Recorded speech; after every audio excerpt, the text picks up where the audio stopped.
اور ادھر جب ان کو یہاں سے فائدہ نہیں مل رہا اور مخالفین کی طرف سے کچھ ایڈوانٹیج مل رہا ہے تو وہ ادھر ہو جاتے ہیں، ٹھیک ہے؟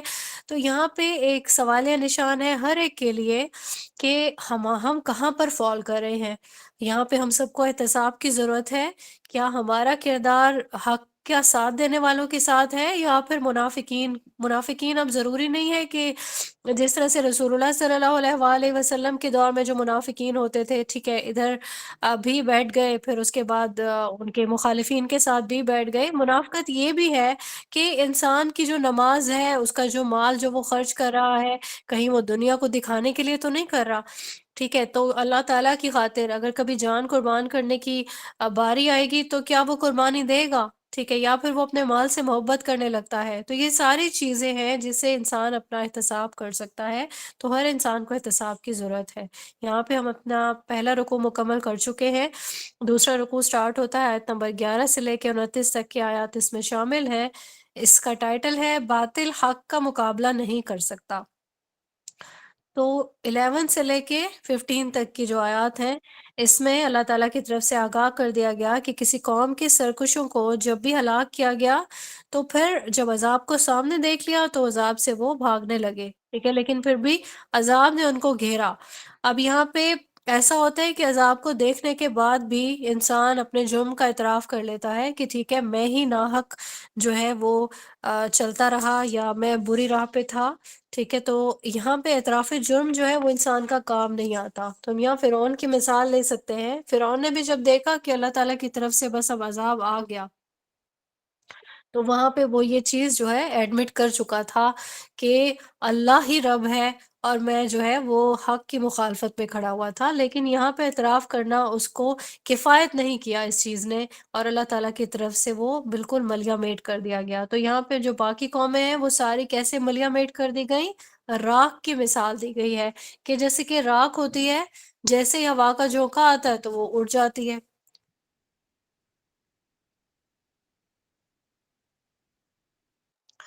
آیت نمبر 16 ہے جس میں آسمان اور زمین کو اور ان کے درمیان میں جو کچھ بھی ہے اس کی تخلیق کا جو مقصد ہے وہ بیان کیا گیا ہے۔ اب یہ کھیل تماشے سے اس کو تشبیہ نہیں دی جا سکتی کہ لوگ آئے اپنی زندگی میں انہوں نے جو بھی انجوائے کرنا تھا، جو کچھ بھی پانا تھا کر کے اور پھر چلے گئے۔ اگر اللہ تعالیٰ چاہتا تو اس کو کھیل بنا سکتا تھا، اللہ تعالیٰ کے لیے یہ چیز بھی مشکل نہیں ہے۔ تو یہاں پہ ریئلائز کروایا گیا ہے کہ اس کی تخلیق کا جو مقصد ہے اسی کے بارے میں سوچنا ہے۔ آیت نمبر 19 اور 20 میں اللہ مالک ہے کائنات کا، اور پھر جو فرشتے ہیں وہ دن رات تسبیح کرتے رہتے ہیں، اللہ کی حمد و ثنا کرتے رہتے ہیں، اور وہ اس کام سے بالکل بھی نہیں تھکتے ہیں۔ آیت نمبر 21 اور 22 میں یہ جو خود ساختہ معبود ہیں ان کے لیے یہ سوالیہ نشان ہے یا سوالیہ آیت ہے کہ ان لوگوں کے لیے جو ان معبودوں کی پوجا اور پرستش کرتے ہیں، ٹھیک ہے، کہ مطلب دنیا پانے کے لیے یا ترقی پانے کے لیے جو کچھ بھی کرنے کے لیے ان سب کی جو پرستش کر رہے ہو آپ، ٹھیک ہے، تو یہاں پہ سوال یہ ہے کہ کوئی بھی اگر دوسرا معبود ہوتا تو کیا فساد برپا نہیں ہو جاتا؟ یہاں آپ دنیا کا اگر مثال لیں تو ایک کمپنی کے بھی دو آنرز ہوں اگر، تو اس میں بھی بہت سارے کانفلکٹس آ جاتے ہیں۔ چیز کو مینج کرنے کے لیے صرف ایک اگر آنر ہو اور وہ اپنی نیچے کچھ امپلائیز لگا دے تو وہ یہ کام بہت اچھے سے چل جاتا ہے، ٹھیک ہے۔ تو جس طرح پارٹنرشپ کے بھی مسائل ہوتے ہیں وہ سبھی کے سامنے ہے، بہت رولز اینڈ ریگولیشنز پر چلنے کے بعد بھی۔ تو اللہ تعالیٰ نے یہاں مثال دی ہے کہ اگر کوئی دوسرا معبود ہوتا تو یہ کائنات اسی طریقے سے چل رہی ہوتی۔ آیت نمبر 23 میں فرمایا جا رہا ہے اللہ تعالیٰ نے یہاں پہ اس چیز کو ریئلائز کروایا ہے کہ کوئی بھی سوال اللہ سے نہیں کیا جا سکتا، یعنی کہ جو جواب دہی والا ایک سلسلہ ہے یہ اللہ تعالیٰ کے ساتھ نہیں کیا جا سکتا، کیونکہ ایسی نافرمانی نہ کوئی کر سکتا ہے نہ کوئی کر سکے گا، اگر وہ چاہے بھی تو بھی نہیں کر سکتا۔ اللہ معبود ہے، اللہ کے سامنے کوئی سوال نہیں کیا جا سکتا بلکہ اللہ سے سوال کیا جا سکتا ہے۔ آیت نمبر 24 ہے جس میں اللہ پاک نے دلیل مانگی ہے یہ جتنے بھی جھوٹے معبودوں کی پرستش کرنے والے لوگ ہیں ان سے، کہ یہ ان کو معبود بنانے کا حکم آپ کے پاس کہاں سے آیا؟ تو ان کے پاس صرف ایک ہی دلیل ہوتی تھی کہ ابا و اجداد ایسا کرے تھے، تو ان کے ابا و اجداد کے پاس یہ حکم کہاں سے آیا تھا؟ آیت نمبر 25 میں تمام رسولوں کی جو دعوت ہے اس کا تذکرہ ہے، وہ دعوت توحید کی ہی دعوت تھی۔ آیت نمبر 26 میں شرک کے جو طریقے ہیں ان کا بیان ہے کہ لوگ اللہ تعالیٰ کا بیٹا بنا دیتے تھے معاذ اللہ، رسولوں کو، کبھی فرشتوں کو اللہ کی بیٹیاں قرار دے دیتے تھے، تو یہاں پہ اس چیز کو بتایا گیا اللہ تعالیٰ پاک ہے ان سب سے۔ آیت نمبر 27 میں فرشتوں کو کے بارے میں تذکرہ ہے کہ اللہ تعالیٰ نے فرشتوں کو بھی اختیارات دیے، اختیارات ہی دیے کچھ، ٹھیک ہے، کہ وہ اپنی سجیشنز دے سکتے ہیں، وہ ڈسکشنز کر سکتے ہیں، لیکن اس کے باوجود بھی وہ شفاعت کرنے والا کام نہیں کر سکتے کہ لوگ جو ہے اس خوش فہمی میں یا خام خیالی میں فرشتوں کو اللہ کی بیٹیاں بھی بناتے رہے اگر، تو فرشتے شفاعت نہیں کر سکتے، کیونکہ ایسا اگر وہ کرنے کا ارادہ بھی کرے تو وہ ظالموں میں سے ہو جائیں گے۔ تو فرشتے اللہ تعالیٰ کے ایسی مخلوق ہیں جو سجدہ ریز رہتے ہیں، اور وہ اللہ تعالیٰ کی بہت ہی فرما بردار ہے۔ یہاں پہ ہمارا یہ رکوع مکمل ہوتا ہے۔ اس رکوع میں ہم نے کیا پڑھا ہے؟ ہم نے اللہ تعالیٰ کے جو احکامات ہیں ان میں ہم نے دیکھا کہ جو باطل ہے وہ حق کا مقابلہ کبھی کر نہیں سکتا ہے، اور جب بھی قوموں نے سرکشی کی تو ان کو ایک عذاب نے اللہ تعالیٰ کی طرف سے جو آیا، انہوں نے اس عذاب نے گھیر لیا، کوئی لاکھ اس پہ چیخے چلائے فریادیں کرے، لیکن اب جب مہلت کا وقت ختم ہوتا ہے تو پھر اس کو کفایت نہیں کیا جاتا۔ اب جب عذاب کا وقت آتا ہے تو قوموں نے اگر اعتراف بھی کر لیا تب بھی وہ راکھ کی طرح سے بکھر گئے۔ یہاں پہ کائنات کی تخلیق کے بارے میں دیکھا ہے کہ کائنات کوئی شغل کے طور پر جو ہے وہ بالکل بھی نہیں پیدا کی گئی، بلکہ یہاں پہ ہمیشہ سے حق اور باطل کا جو ہے ایک معرکہ وہ برپا رہا ہے، اور پھر تاریخ بھی اس چیز کے لیے گواہ ہے کہ جب بھی اہل حق نے وہ جب بھی باطل کے سامنے کھڑے ہوئے تو پھر اللہ تعالیٰ نے کیا کیا؟ اللہ نے حق کو اٹھا کر باطل پر دے مارا۔ یہ آیت نمبر 18 میں جو ہے یہ بتایا جا رہا ہے اللہ تعالیٰ کی طرف سے کہ ہم حق کو اٹھا کر باطل پر دے مارتے ہیں، پھر وہ اس کا سر توڑ دیتا ہے، باطل ہے ہی مٹ جانے والا۔ اس کے علاوہ ہم نے دیکھا کہ جتنے بھی خود ساختہ معبود بنائے گئے ہیں اللہ تعالیٰ نے ان سے مشرکین سے اس سب کی دلیل مانگی ہے کہ اس سب کے لیے آپ کے پاس حکم کہاں سے آیا۔ اب ہم رکوع نمبر 3 کی طرف بڑھتے ہیں۔ آیت نمبر 10 سے لے کے 30 سے لے کے 41 تک کی اس میں آیات شامل ہیں۔ رکوع کا ٹائٹل ہے انسان کے امتحان کی دو صورتیں۔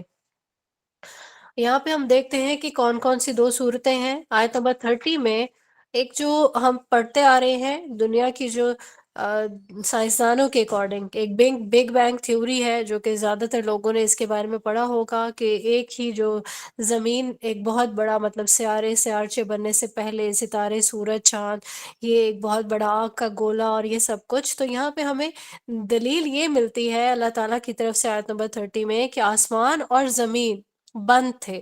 اب بند سے ہم اس چیز کا وہ کر سکتے ہیں، تھوڑا سا آئیڈیا لے سکتے ہیں کہ آسمانوں اور زمین کی تخلیق سے پہلے کے کیا معاملات تھے، پھر اس کے بعد تقسیم ہوئی۔ 31 آیت میں اللہ پاک نے نعمتوں کا ذکر کر دیا، جیسے کہ پہاڑ ہے، جیسے کہ راستے ہیں۔ 32 میں آسمان کا جس کو چھت اللہ تعالیٰ نے بنا دیا، پھر سورج ہے، چاند اور دن رات کی تخلیق ہے 33 آیت میں جیسے بتایا جا رہا ہے، اور 34 میں دنیا کی جو عارضی زندگی ہے اس کے بارے میں بتایا جا رہا ہے کہ اگر ابدی ہوتی تو آپ صلی اللہ علیہ وآلہ وسلم کو بھی اللہ تعالیٰ موت نہیں دیتے بلکہ آپ بھی حیات ہوتے۔ اب یہاں یہ جو تقسیم ہے کائنات کی یہ کس طریقے سے ہوئی؟ آسمان اور زمین الگ الگ ہو گئے، پھر اس کے بعد ہم پہلے بھی آیات میں پڑھتے آ رہے ہیں کہ زمین جو ہے وہ ٹھنڈی ہوئی، ٹھیک ہے، یعنی کہ پہلے گرم تھی پھر ٹھنڈی ہوئی، سکڑ گئی۔ اور یہ تقسیم کیسے ہوئی؟ سورج میں، چاند میں، ستاروں میں، سیاروں میں، ٹھیک ہے۔ تو یہ اللہ تعالیٰ کی طرف سے ہی یہ ساری چیزیں ارینج کی گئی ہیں، اور پھر یہ کائنات آج ہمارے سامنے موجود ہے، جس کی آج تک پوری طریقے سے تحقیق بھی نہیں ہو سکی ہے کہ اللہ تعالیٰ کی تخلیق میں اور کتنی چیزیں شامل ہیں۔ پھر اس کے بعد 35 آیت کی طرف بڑھتے ہیں، جہاں پہ موت کی حقیقت جو ہے بیان کی گئی ہے کہ ہر جاندار کو موت کا مزہ چکھنا ہے، یعنی موت کی جو حقیقت ہے اس کو کوئی روک نہیں سکتا ہے۔ اب جتنی بھی نعمتیں اللہ تعالیٰ نے انسان کو دے دی ہیں دنیا میں رہنے کے لیے، ان سے وہ فائدہ لے رہا ہے، لیکن یہ فائدہ بھی عارضی ہے، موت کے بعد یہ سب چیپٹر کلوز ہو جائے گا۔ اب یہ دنیا میں اللہ تعالیٰ نے یہ ساری نعمتیں دی کیوں؟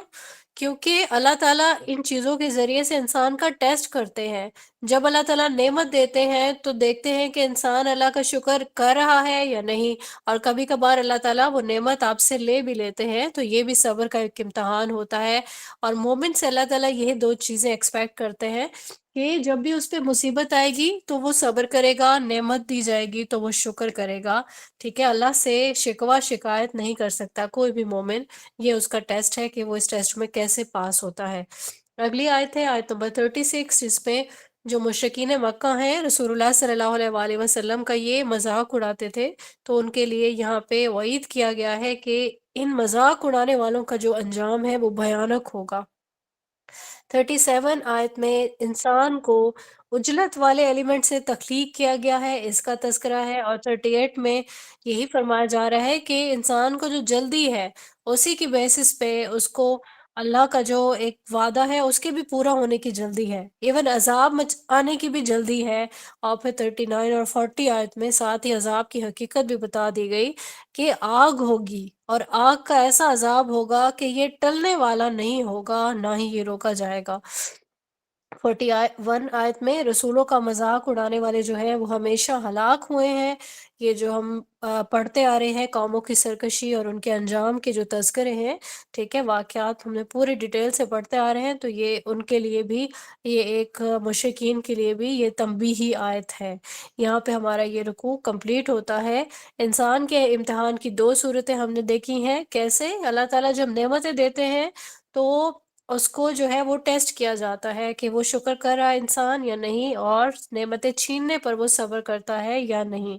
اس کے علاوہ ہم نے اللہ تعالیٰ کی نعمتوں کے اور قدرت کے جو اذکار ہیں وہ دیکھے، کیسے اللہ تعالیٰ نے آسمان اور زمین کی جو تخلیق کی، بہت ہی شارٹ ایک جو آیات میں اس کی بتائی گئی ہے تقسیم کیسے ہوئی، ٹھیک ہے۔ نعمتوں میں جو اللہ تعالیٰ کی تخلیق میں جو چیزیں آتی ہیں، پہاڑ ہیں، راستے ہیں، آسمان کو اللہ نے چھت بنا دیا، ٹھیک ہے۔ تو یہ عارضی زندگی میں جتنی بھی نعمتیں اللہ تعالیٰ نے دی، یہ اس میں فائدہ اٹھانے کا یہی وقت ہے۔ اس کے بعد جو ہے یہ ساری چیزیں ختم ہو جائیں گی اور پھر انسان نے موت کا مزہ چکھنا ہے۔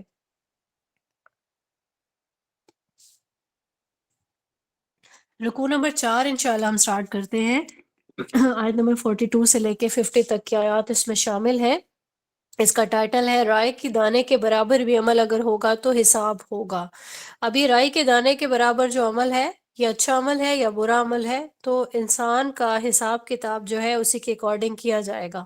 سٹارٹ کی جو آیات ہیں 42 آیت میں، یہ دوبارہ سے وہ تذکرہ اللہ تعالیٰ نے یہاں کر دیا کہ انسان کی حفاظت کے لیے اللہ نے فرشتوں کو مامور فرمایا ہے، اور یہ ایک بہت بڑی اللہ تعالیٰ کی نعمت ہے۔ جب تک انسان کو موت نہیں آتی یہ حفاظت اللہ کی طرف سے قائم رہتی ہے۔ 43 آیت میں خود ساختہ جو معبود بنائے گئے ہیں لوگوں کی طرف سے، اب یہاں پہ یہ تذکرہ کیا جا رہا ہے کہ یہ معبود اگر اپنی مدد بھی نہیں کر سکتے تو پھر یہ آپ کی کیسے مدد کریں گے؟ تو یہاں پہ جو ہاتھ پھیلانے والے ہیں ایسے معبودوں کے سامنے اللہ کو چھوڑ کر، ان سے یہاں پہ یہ سوال ہے۔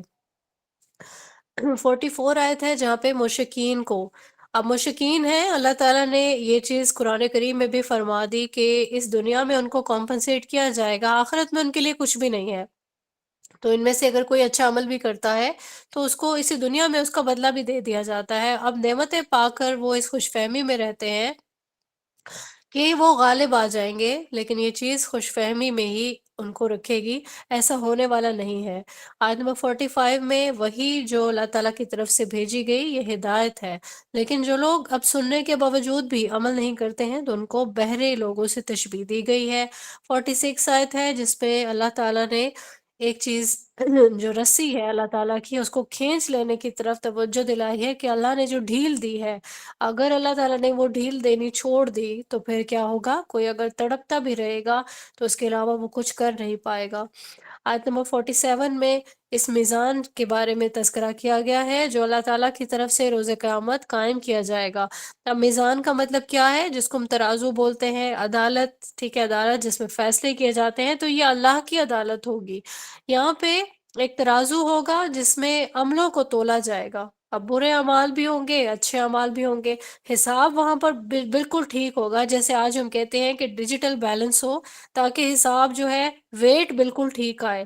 اب آپ سوچیں کہ دنیا کے ڈیجیٹل بیلنس اگر اتنا ایکوریسی سے ویٹ جو ہے وہ کر لیتے ہیں، تو پھر اللہ کا جو بیلنس ہوگا وہ میزان کیسے قائم ہوگا؟ وہ ایگزیکٹلی وہی کچھ ہوگا جو ہم نے کیا ہوگا۔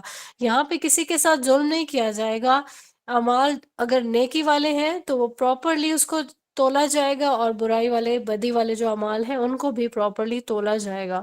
48 آیت ہے، یہاں پہ حضرت موسیٰ علیہ السلام اور حضرت ہارون علیہ السلام کو جو کتاب دی گئی ہے، یعنی کہ تورات کا ذکر ہے، یہ حق اور باطل میں فرق کرنے والی اور روشنی اور نصیحت تھی، اور اس سے متقی ہدایت حاصل کرتے تھے۔ ٹھیک ہے، متقی کون ہوتے ہیں؟ جو تقوی اختیار کرتے ہیں، جو اللہ سے ڈرتے ہیں۔ 49 آیت میں اللہ سے جو ڈرتے ہیں روز قیامت، وہ اللہ تعالیٰ کے سامنے حاضر ہونے کے احساس سے ڈرتے رہتے ہیں، لرزتے رہتے ہیں۔ آیت نمبر 50 میں اللہ نے قرآن کی صورت میں بہت مبارک ذکر نازل فرمایا ہے، کس کے لیے؟ تاکہ ہم اس سے ہدایت حاصل کر سکیں۔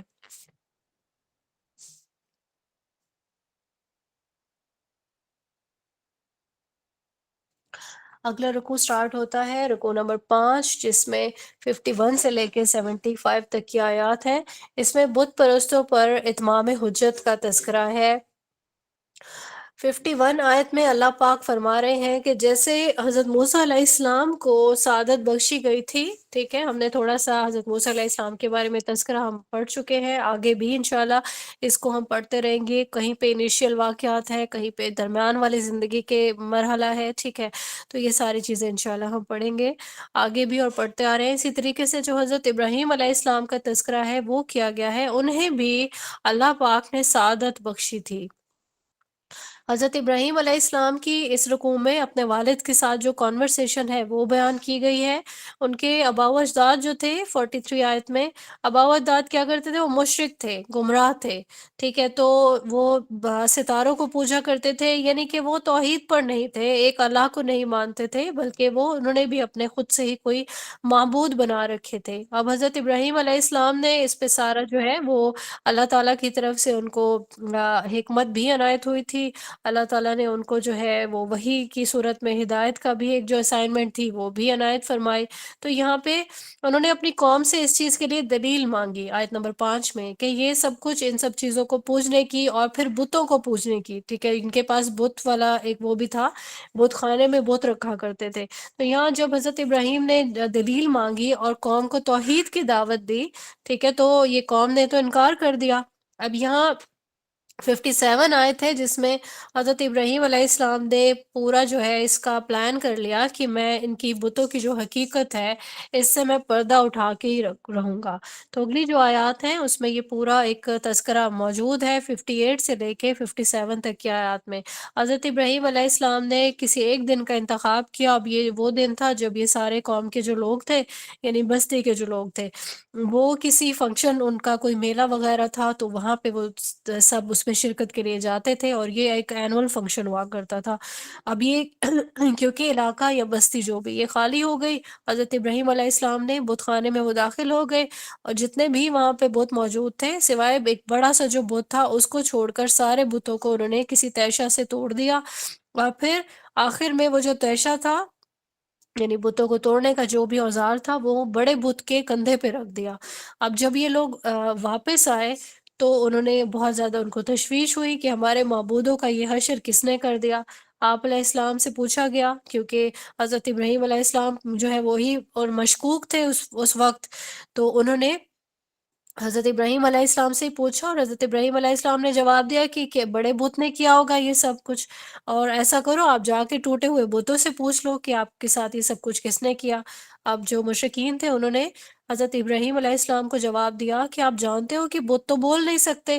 تو یہاں پہ یہ دیکھیں کہ حضرت ابراہیم علیہ السلام نے ان کو جو جواب دیا لاجکس کے ساتھ، کہ تم لوگوں پہ بہت افسوس ہے، ساتھ میں تمہارے معبودوں پہ بھی افسوس ہے، ایسے بتوں کی تم پوجا کر رہے ہو جو نہ تو اپنا دفاع کر سکتے ہیں نہ تمہیں جواب دے سکتے ہیں، تو اب یہ نفع اور نقصان میں کیا ان کا مطلب معاملہ ہوگا؟ نہ تمہیں کوئی نقصان پہنچا سکتے ہیں نہ نفع پہنچا سکتے ہیں۔ اب یہاں پہ ان پہ حجت تو پوری ہو گئی مشرکین پہ، حق بھی ان پہ واضح ہو گیا، لیکن وہی والی چیز ہے کہ آباء و اجداد جو ہے وہ ایسا کرتے تھے، ٹھیک ہے۔ اب یہ جو آباء و اجداد کی ایک اندھی تقلید ہے وہ حق کی راہ میں رکاوٹ بن گئی۔ اب یہاں پہ 68 آیت میں سبھی لوگوں نے پلان کیا، یعنی جو ان کے بڑے تھے سردار، ان سب نے یہ پلان کیا کہ یہ تو ہمیں ہمارے آباء و اجداد کے راستے سے روک رہے ہیں، حضرت ابراہیم علیہ السلام کو دہکتی ہوئی آگ میں ڈال دیا جائے۔ اب ساری لکڑیاں جمع کی گئی، ساری چیزیں، اور پھر اس میں حضرت ابراہیم علیہ السلام کو ڈال دیا گیا، لیکن اللہ تعالیٰ کی وجہ سے ہی، اللہ کی مرضی کے اس تحت ہی ساری چیزوں میں تاثیر پیدا ہوتی ہے۔ تو اللہ نے 69 آیت میں اللہ پاک نے حکم دیا آگ کو کہ ٹھنڈی ہو جا اور سلامتی والی ہو جا ابراہیم علیہ السلام پہ۔ تو جو آگ کے شعلے تھے، اب بظاہر تو آگ کے شعلے دوسروں کو تو نظر آ رہے تھے، لیکن حضرت ابراہیم علیہ السلام کے لیے وہ سلامتی والی بن گئی، اور وہ گلستان کی طرح مطلب فیل کر رہے تھے کہ جیسے ان کو کچھ نہیں ہو رہا۔ اور پھر یہاں پہ دیکھیں کہ جتنے لوگ یہ سازش کرنے والے تھے وہ سارے رسوا ہو گئے۔ 71 سے 75 تک جو تذکرہ آ رہا ہے وہ ہے حضرت اسحاق علیہ السلام اور حضرت یعقوب علیہ السلام، ان کو صالح اولاد فرمایا گیا ہے، ٹھیک ہے۔ اور پھر ان پر ایمان لانے والے حضرت لوط علیہ السلام کا، اور ہم نے پہلے یہ دیکھا حضرت لوط علیہ السلام اور حضرت ابراہیم علیہ السلام کا جو رشتہ ہے وہ آپس میں چچا اور بھتیجے والا ہے۔ تو ان کو حضرت لوط علیہ السلام کو بھی نبوت سے اور رسالت سے اللہ تعالیٰ کی طرف سے سرفراز کیا گیا۔ حضرت لوط علیہ السلام کو اللہ تعالیٰ نے علم بھی عنایت کیا تھا، حکمت عنایت کی تھی، اور جو ان کی بستی میں گندے کام کرنے والے لوگ تھے اللہ نے ان کو ان سے بچائے رکھا، محفوظ رکھا اور نجات دی۔ تو 75 آیت میں اللہ تعالیٰ نے حضرت لوط علیہ السلام کو اپریشیٹ کیا ہے کہ وہ بہت ہی صالح تھے، یعنی کہ وہ بہت ہی نیک تھے۔ تو بیسیکلی یہ رکوع ہمارا جو کمپلیٹ ہوا ہے، اس میں ہم نے کیا پڑھا ہے کہ کس طریقے سے لاجیکلی ٹریٹ کیا حضرت ابراہیم علیہ السلام نے۔ انہوں نے، اب وہ اگر یہ کہتے رہتے کہ بت بول نہیں سکتے، بت کچھ کر نہیں سکتے، یہ نقصان نہیں پہنچا سکتے، یہ نفع نہیں پہنچا سکتے، تو یہ بات ان کو سمجھ میں نہیں آ رہی تھی۔ تو انہوں نے اپنی حجت قائم کرنے کے لیے پورا جو پلاننگ ہے وہ کیا کہ یہ جو بت خانے میں انٹر ہو کے جتنا کچھ بھی انہوں نے کیا، یہ ایک لاجیکل آنسر تھا مشرکین کو جو کہ بتوں کی پوجا کر رہے تھے۔ یہ رکوع ہمارا کمپلیٹ ہو گیا۔ اگلے رکوع کی طرف بڑھتے ہیں، رکوع نمبر 6 ہے، آیت نمبر 76 سے لے کے 93 تک کی آیات اس میں شامل ہیں۔ اس رکوع کا ٹائٹل ہے انبیاء کرام علیہ السلام پر اللہ کی عنایات۔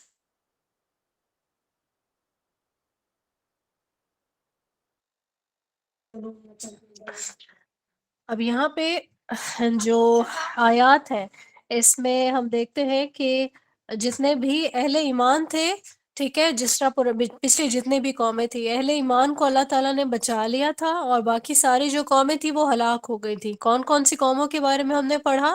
حضرت نوح علیہ السلام کی قوم تھی، حضرت داؤد علیہ السلام کی تھی، حضرت سلیمان علیہ السلام کی قوم تھی، ٹھیک ہے۔ اچھا، اگلے جو آیات ہیں اس میں ہم دیکھتے ہیں کہ کیا تذکرہ، کون کون سے انبیاء ہیں جن کا تذکرہ کیا جا رہا ہے۔ تو اس کو ہم ایک ایک کر کے دیکھتے ہیں کیسے حضرت نوح علیہ السلام کی جو قوم تھی اللہ تعالیٰ نے ان کو ہدایت کے ساتھ بھیجا، پھر اس کے بعد کیا ہوا، حضرت نوح علیہ السلام نے دعا کی اللہ تعالیٰ سے، اللہ نے ان کی دعا کو قبول کیا، اور پھر ان کو نجات دی، ان کے گھر والوں کو، جتنے بھی لوگ اہل ایمان تھے ان سب کو اللہ پاک نے نجات دے دی، اور پھر جتنے بھی قوم کے سرکش لوگ تھے وہ سارے کے سارے غرق ہو گئے، ہلاک ہو گئے۔ اس کے بعد 78 آیت ہے جس میں حضرت داؤد علیہ السلام کا تذکرہ ہے۔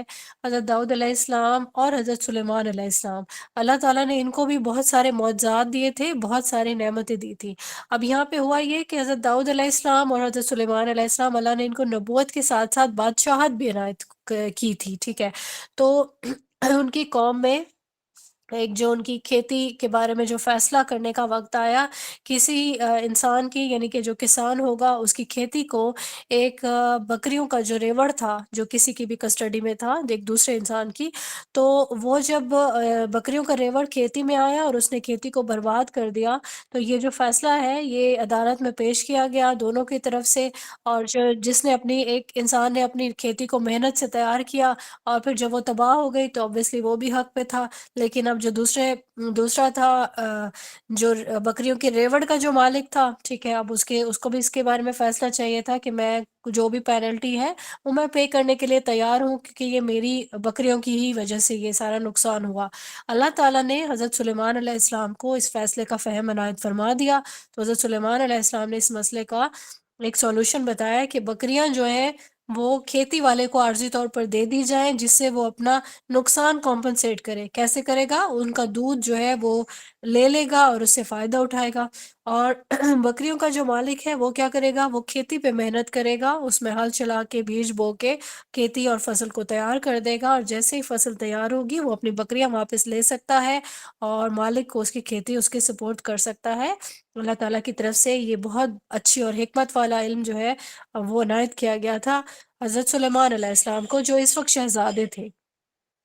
اب ایک اور اسپیشلٹی تھی حضرت داؤد علیہ السلام کو، جو اللہ تعالیٰ نے عنایت فرمائی ان کو، کیونکہ زبور ملی تھی اللہ تعالیٰ کی طرف سے، تو وہ زبور کو بڑی پیاری آواز میں تلاوت کیا کرتے تھے۔ اس قدر ان کی دلکش آواز جو ہے وہ بتائی جاتی ہے کہ جب وہ پہاڑوں میں اس کی تلاوت کیا کرتے تھے تو پرندے بھی ساتھ میں ہی شامل ہو جاتے تھے، اور جو پہاڑ ہوتے، ٹھیک ہے، وہ بھی وجد میں آ جاتے تھے، یعنی کہ وہ بھی اس سے بہت ایک امپریسو ان کی ایک تلاوت ہوا کرتی تھی۔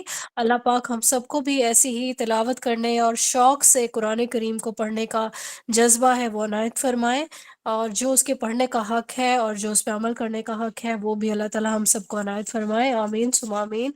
یہاں ہم دیکھتے ہیں آیت نمبر 80 میں ایک جو زرہ جو بنتی ہے، جنگی ایک لباس کہا جاتا ہے اس کو، زرہ کیا کرتی ہے کہ جب بھی جنگ میں ایسا لباس پہن کے، یعنی کہ زرہ پہن کے کوئی جاتا ہے تو پھر وہ نیزوں سے، تلواروں سے، تیروں سے جس نے بھی پہنی ہوتی ہے وہ حفاظت کرتی ہے۔ تو اللہ تعالیٰ نے یہ والی اسپیشلٹی بھی حضرت داؤد علیہ السلام کو عنایت فرمائی، انہوں نے زرہ کو بنانے کا طریقہ بتایا تھا۔ 81 آیت میں حضرت سلیمان علیہ السلام کی ایک اسپیشلٹی جو اللہ تعالیٰ کی طرف سے موجزانہ طور پر ان کو ملی وہ فرمائی جا رہی ہے۔ حضرت سلیمان علیہ السلام کے پاس، کیونکہ ہم جانتے ایک تخت تھا، تو جب بھی وہ اپنے تخت پہ سوار ہوتے ہوا کو حکم دیتے تھے کہ اس رخ جانا ہے، اور ہوا اللہ تعالیٰ کے حکم سے حضرت سلیمان علیہ السلام کے تابع ہو جاتی، اور پھر وہ جس طرف جاتے وہ چاہتے وہ چلے جاتے تھے۔ اور پھر ایک اور بھی اسپیشلٹی کا تذکرہ ہے، جنات اور شیاطین یہ بھی جو ہے یہ مسخر کیے گئے تھے اللہ تعالیٰ کی طرف سے۔ حضرت سلیمان علیہ السلام کو وہ حکم دیتے کہ جنات کو کہ آپ نے جو ہے سمندروں سے چیزیں نکال کے لانی ہے۔ کون کون سی چیزیں ہو سکتی ہیں؟ جو بھی قیمتی چیزیں ہیں سمندر کی تہ میں سے، وہ موتی ہو سکتے ہیں، قیمتی پتھر ہو سکتے ہیں، یعنی جو بھی ایسی چیزیں جو قیمتی ہوں۔ اور پھر جو کنسٹرکشن کا جو کام تھا وہ بھی جنات سے حضرت سلیمان علیہ السلام کروا لیا کرتے تھے، پرندوں کی بولیاں بھی وہ جانتے تھے، یہ انشاءاللہ آگے ہم پڑھیں گے اس کے بارے میں۔ اس کے بعد حضرت ایوب علیہ السلام کا تذکرہ سٹارٹ ہوتا ہے آیت نمبر 83 سے۔ حضرت ایوب علیہ السلام کا صبر ہم بچپن سے سنتے آ رہے ہیں کہ صبر ایوب کی ایک مثال ہے نا، کہ حضرت ایوب جیسا صبر، کہ اللہ نے ان کو ایک ایسی آزمائش میں مبتلا کیا تھا کہ ایک ایسی ان کو بیماری لاحق ہو گئی کہ جس کی وجہ سے ان کے جسم میں بتایا جاتا ہے کیڑے پڑ گئے تھے، ان کے جسم سے اسمیل آتی تھی، اور جو ان کی سکن تھی وہ پھوڑے اور پھنسیوں کی وجہ سے وہ گلنے لگی تھی، اور یہی وجہ تھی کہ جتنے بھی ان کی اولاد تھی وہ چھوڑ کے ان کو چلی گئی تھی۔ اور پھر انہوں نے بہت بیماری کو جب جھیل لیا تو ان کی صرف ان کی زوجہ ان کے پاس رہ گئی، اولاد اور سب کچھ ان کو چھوڑ کے چلے گئے، مال و دولت ان کے پاس بہت زیادہ تھا وہ بھی ختم ہو گیا۔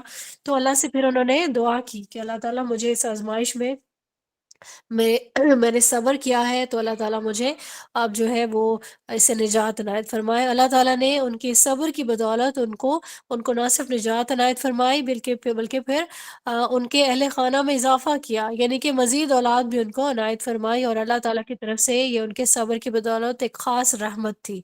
اس کے بعد صبر میں جو تذکرہ کیا گیا ہے وہ 85 آیت میں حضرت اسماعیل علیہ السلام اور حضرت ادریس علیہ السلام اور حضرت ذوالکفل علیہ السلام، ان کا تذکرہ ملتا ہے کہ یہ بھی صابرین میں سے تھے، اور ان کو صالحین بتایا گیا ہے اللہ تعالیٰ نے 86 آیت میں۔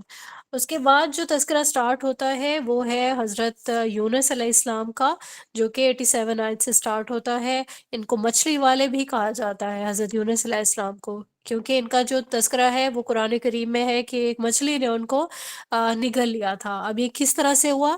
حضرت یونس علیہ السلام کو ایک قوم پر مبعوث کیا گیا تھا، اور پھر یہ قوم جو ہے انہوں نے بھی توحید کی دعوت دی، اور بہت زیادہ جس طرح سے محنت کا ایک حق ہوتا ہے محنت کی، لیکن یہ ہوا کہ قوم جو ہے وہ بالکل بھی صحیح راستے پر نہیں آئی، اور یہ حضرت یونس علیہ السلام نے اللہ تعالیٰ کا حکم آنے سے پہلے ہی قوم سے تنگ آ کے اپنی قوم کو چھوڑ دیا اور ہجرت کر لی۔ تو اللہ تعالیٰ کا کیونکہ حکم نہیں آیا تھا، اللہ نے پھر ان کو ایک آزمائش میں مبتلا کیا، ایک مچھلی نے ان کو نگل لیا۔ پھر انہوں نے اس چیز کو ریئلائز کرتے ہوئے اللہ تعالیٰ سے توبہ طلب کی، معافی مانگی، اللہ سے دعا کی۔ انہوں نے کیا فریاد کی تھی جو ہم اپنی ڈیلی روٹین میں بھی پڑھ رہے ہوتے ہیں، دعا، لا الہ الا انت سبحانک انی کنت من الظالمین، اے اللہ تیرے سوا کوئی معبود نہیں، تو پاک ہے، بے شک میں ہی ظالموں میں سے تھا۔ اللہ تعالیٰ نے 88 آیت میں ان کی فریاد سنی، اور مچھلی نے ان کو خشکی پر اگل دیا، یعنی کہ صحیح و سالم زندہ حالت میں اللہ تعالیٰ کی طرف سے یہ حکم ہوا مچھلی کو، ٹھیک ہے۔ یہاں پہ یہ جو واقعہ ہے یہ کمپلیٹ ہوتا ہے۔ اس کے بعد 89 آیت میں حضرت زکریا علیہ السلام کا تذکرہ ہے۔ اب حضرت زکریا علیہ السلام نے اللہ تعالیٰ سے دعا کی، ہم نے پہلے بھی اس کو پڑھا کہ حضرت زکریا علیہ السلام جو ہے وہ بوڑھے ہو چکے تھے، ان کی بیوی بھی بانجھ تھی، تو انہوں نے اللہ تعالیٰ سے چپکے چپکے اس چیز کے لیے دعا کی۔ سورہ مریم میں ہم نے یہ پڑھا کہ اللہ تعالیٰ مجھے اولاد سے نوازے، ٹھیک ہے۔ ہم نے ان کی بیوی کو اللہ تعالیٰ نے ٹھیک کر دیا، ٹھیک ہے، ان کا جو بانجھ پن تھا وہ درست کر دیا، اور اللہ تعالیٰ نے ان کی دعا قبول کرنے کے بعد ان کو حضرت یحییٰ جیسا پاکیزہ بیٹا عنایت فرمایا۔ اب اس کو ایک معجزہ کہا جاتا ہے، کیونکہ آخری عمر میں اور بانجھ بیوی سے اللہ تعالیٰ نے یہ معجزانہ طور پر ان کو یہ اولاد عطا فرمائی۔ دوسرا معجزہ جو ہے وہ حضرت عیسیٰ علیہ السلام کی پیدائش ہے، آیت نمبر 91 میں اللہ تعالیٰ نے یہ معجزانہ طور پہ حضرت مریم علیہ السلام، جو کہ بغیر شادی کے، بغیر کسی مرد کے چھوئے، ایک معجزانہ طور پر حضرت عیسیٰ علیہ السلام کو ان کے بطن سے ہی پیدا کیا، اور رہتی دنیا تک نشانی بنا دیا اس چیز کو۔ تو یہ جو تمام انبیاء ہیں اللہ تعالیٰ کی عبادت کرتے تھے، نیکیوں میں سبقت لے جاتے تھے، اللہ تعالیٰ سے ہمیں بھی دعا کرنی، اللہ تعالیٰ ہمیں بھی نیکیوں میں سبقت کرنے والی توفیق ضرور عنایت فرمائے، آمین ثم آمین۔ اب یہاں پہ جو 92 آیت ہے، امت کو بندگی کا حکم یہاں پہ ملتا ہے، اور 93 آیت میں امت کی تقسیم ہونے کا تذکرہ ہے کہ جو بھی انسان اس تقسیم پہ بلیو کرتا ہے کہ اللہ تعالیٰ کا ایک قرآن، ٹھیک ہے، جو نازل کیا گیا آخری کتاب ہے، اس پہ سٹیمپ ہے، اور اسی پر ہی ایمان رکھنا ہے، آخری نبی رسول اللہ صلی اللہ علیہ وآلہ وسلم ان کا طریقہ حدیث کی صورت پہ موجود ہے، اس کے باوجود بھی جو امت ہے وہ تقسیم ہونے کے جو ہے وہ اس کا تذکرہ ہے کہ تقسیم ہو گئی ہے، تو انسان جو ہے وہ لوٹ کے اللہ کی طرف ہی جائے گا، اس چیز کو ریئلائز کروایا گیا ہے۔ انبیاء کرام کی عنایات ہم نے اس رکوع میں پڑھی ہیں، جن انبیاء کا تذکرہ کیا گیا ان کا تھوڑا تھوڑا جو ہے احوال بھی بیان کیا گیا ہے۔ حضرت نوح علیہ السلام کا، حضرت داؤد علیہ السلام، حضرت سلیمان علیہ السلام، حضرت ایوب علیہ السلام، حضرت اسماعیل علیہ السلام، حضرت ادریس اور حضرت ذوالکفل علیہ السلام کا تذکرہ ہے، اور پھر حضرت یونس علیہ السلام کا بھی تذکرہ جو ہے وہ ہم نے اس کو اچھے سے ڈیٹیل میں دیکھا، حضرت زکریا علیہ السلام کے بارے میں دیکھا ہم نے، اور پھر حضرت عیسیٰ علیہ السلام کی پیدائش کے بارے میں دیکھا۔ یہ رکوع ہمارا مکمل ہوا، اور پھر ہم رکوع نمبر 7 پڑھیں گے انشاءاللہ، جس کا ٹائٹل ہے رسول اللہ صلی اللہ علیہ وآلہ وسلم تمام جہانوں کے لیے رحمت ہے۔ 94 آیت سے سٹارٹ ہوتا ہے، جس میں تذکرہ ہے کہ نیک لوگوں کو اللہ کی طرف سے جو ہے پورا کا پورا کمپنسیشن ملے گا، کیونکہ جتنے بھی لوگ ہیں ان سب کے اعمال کا رجسٹر اللہ تعالیٰ کی طرف لکھا جا رہا ہے، ایک ایک عمل کو نوٹ ڈاؤن کیا جا رہا ہے، تو سب کا صلہ بھرپور طریقے سے ملے گا انشاءاللہ۔ 95 آیت ہے، یہاں پہ بستیوں پر عذاب کا جب فیصلہ ہو جائے تو پھر وہ بستیاں برباد ہو جاتی ہیں، اور اس کے بعد کبھی بھی وہ آباد نہیں ہوتی ہیں، یہ چیز بیان کی گئی ہے۔ 96 آیت ہے جس میں یاجوج ماجوج کا تذکرہ ہے۔ اچھا، یہاں پہ ہم دیکھتے ہیں کہ یہ جو یاجوج اور ماجوج ہیں یہ قیامت سے پہلے کی ایک نشانی ہے۔ احادیث سے ہمیں اس کی ڈیٹیل ملتی ہے۔ یہ کچھ ایسی قوم ہوگی، بے تحاشا تعداد میں ہوں گے، اور پھر جو ہے یہ ان کا ظہور ہوگا پہلے، اور پھر اس کے بعد قیامت آئے گی۔ تو اس کے بعد آتی ہے اگلی آیت، جس میں 97 ہے، قیامت کے خوف کا تذکرہ ہے کہ اب جب بھی انسان خوف میں مبتلا ہوتا ہے تو کیا ہوتا ہے، اس کو اپنے سارے گناہ یاد آنے لگتے ہیں، اور جو کوئی بھی انسان غفلت کا شکار ہے اس کو اپنے گناہ یاد آنے لگیں گے۔ آیت نمبر 98 سے لے کے 100 تک جو آیات ہیں، اس میں جہنم کے عذاب کا ذکر ہے۔ اب جو شرک کرنے والا ہے اس کے لیے جہنم ہے۔ ہم نے یہ چیز پڑھی تھی کہ شرک جو ہے وہ ظلم عظیم ہے، اور شرک کبھی بھی معاف نہیں کیا جائے گا۔ تو جو شرک کرنے والا انسان ہے، جہنم بھی اس کا جو ہے مقدر بنے گی۔ اس کے بعد جو اگلی آیات ہے 101 سے لے کے 103 تک، یہاں پہ اہل جنت کا تذکرہ ہے۔ یہ ہر طرح سے محفوظ رہیں گے، اللہ تعالیٰ کی طرف سے دی گئی نعمتیں پائیں گے، ان کو کوئی فکر لاحق نہیں ہوگی۔ آیت نمبر 103 اور 104 میں قیامت کا سین جو ہے وہ دکھایا گیا ہے۔ اس قدر بھیانک ناک ہوگا قیامت کا جو ظہور ہے کہ آسمان اور زمین لپیٹ دیے جائیں گے۔ یہاں پہ مشرکین کو دھمکی دی گئی ہے کہ جہنم میں تمہارے ساتھ تمہارے معبود بھی جلیں گے، اور پھر وہاں پہ تم لوگوں کی چیخو پکار کسی کام نہیں آئے گی۔ اور یہاں پہ جو نیک لوگ ہیں ان کا بھی تذکرہ آ گیا کہ وہ لوگ ہر طرح کی گھبراہٹ سے محفوظ رہیں گے، اور ان کے پاس ان کے لیے کیونکہ نعمتیں موجود ہوں گی۔ آیت نمبر 105 میں آتا ہے، دنیا میں جو زمین کے وارث ہیں وہ نیک بندے ہی بنیں گے۔ ٹھیک ہے، یہ اللہ تعالیٰ کی طرف سے ایک خوشخبری ہے جو کہ زبور میں بھی لکھ دی گئی تھی۔ آیت نمبر 106 اور 107 میں ذکر کیا گیا ہے یہاں پہ کہ اس خوشخبری کا جو ظہور ہے وہ رسول اللہ صلی اللہ علیہ وآلہ وسلم کی امت میں ہوگا، کیونکہ آپ صلی اللہ علیہ وآلہ وسلم کے بارے میں اللہ تعالیٰ کا یہ ارشاد ہے آیت نمبر 107 میں، وَمَا أَرْسَلْنَاكَ إِلَّا رَحْمَةً لِّلْعَالَمِينَ، اور اے نبی صلی اللہ علیہ وآلہ وسلم، ہم نے آپ کو نہیں بھیجا مگر تمام جہانوں کے لیے رحمت بنا کر۔ یہ اللہ تعالیٰ کی رحمت ہے کہ ظالموں کا جو اقتدار ہے وہ زمین سے ختم ہو جائے گا، اور پھر جو نیک لوگ ہوں گے، جو اللہ سے ڈرنے والے ہوں گے، وہ اس زمین کے وارث بنیں گے۔ 109 آیت میں شرک کے حوالے سے بات کی گئی ہے کہ اللہ تعالیٰ نے شرک کو بالکل اس کی نفی کر دی ہے، اور فرمایا ہے آیت میں، اے نبی ان سے کہہ دیجئے کہ میری طرف وحی کیا گیا ہے کہ تمہارا معبود ایک ہے، یعنی اللہ، اور رسول اللہ صلی اللہ علیہ وآلہ وسلم رحمت للعالمین ہے، لیکن معبود نہیں ہے، معبود صرف اللہ پاک ہے۔ آیت نمبر 112 میں رسول اللہ صلی اللہ علیہ وآلہ وسلم کی دعا موجود ہے، جس میں انہوں نے یہ دعا کی تھی کہ اللہ تعالیٰ تمام چیزوں کا فیصلہ حق کے ساتھ فرما دے۔ یہاں پہ ہماری سورہ بھی کمپلیٹ ہو گئی ہے اور رکوع کا بھی اختتام ہو گیا ہے۔ رسول اللہ صلی اللہ علیہ وآلہ وسلم تمام جہانوں کے لیے رحمت ہے۔ یہاں پہ ہم نے کیا کیا چیزیں پڑھی ہیں، ہم نے بستیوں پہ عذاب کے بعد جو فیصلے ہیں اللہ تعالیٰ کے کہ یہ بستیاں کبھی آباد نہیں ہوں گی، اس کا تذکرہ پڑھا ہے۔ یاجوج ماجوج کا تذکرہ صرف ایک آیت میں پڑھا ہے، آگے اس کی ڈیٹیل بھی کچھ آئیں گی انشاءاللہ۔ اس کے بعد قیامت کا تذکرہ ہے، نیک لوگوں کی کمپنسیشن کا کہ وہ ان کے اعمال جو ہیں وہ نوٹ ڈاؤن کیے جا رہے ہیں، اہل جنت کی جو نعمتیں ہیں ان کا تذکرہ ہے۔ اور پھر اس کے بعد ہم نے یہ دیکھا کہ اللہ تعالیٰ نے رسول اللہ صلی اللہ علیہ وآلہ وسلم کو تمام جہانوں کے لیے رحمت بنا کے بھیجا، لیکن معبود صرف اللہ ہے اور وہ ایک ہے۔ اب تمام جہانوں کے لیے آپ صلی اللہ علیہ وآلہ وسلم رحمت ہے، لیکن آپ معبود نہیں ہیں، لہٰذا معبود صرف اللہ ہے، اللہ ہی سے مانگا جا سکتا ہے، اور اللہ کے ساتھ کوئی شریک نہیں ہے۔ یہاں پہ ہم نے اپنی سورہ الانبیاء کمپلیٹ کی ہے۔ سورہ حج کی طرف بڑھتے ہیں۔ سورہ حج کا جو رکوع ہے پہلا، اس میں 1 سے لے کے 10 تک کی آیات شامل ہیں۔ اب یہاں پہ جو باطل تصورات ہیں اس سورہ میں، ان کی پرزور طریقے سے نفی کی گئی ہے۔ تو پہلی آیت میں ہم دیکھتے ہیں کہ قیامت کا تذکرہ آتا ہے قیامت کے زلزلے کا ذکر ہے۔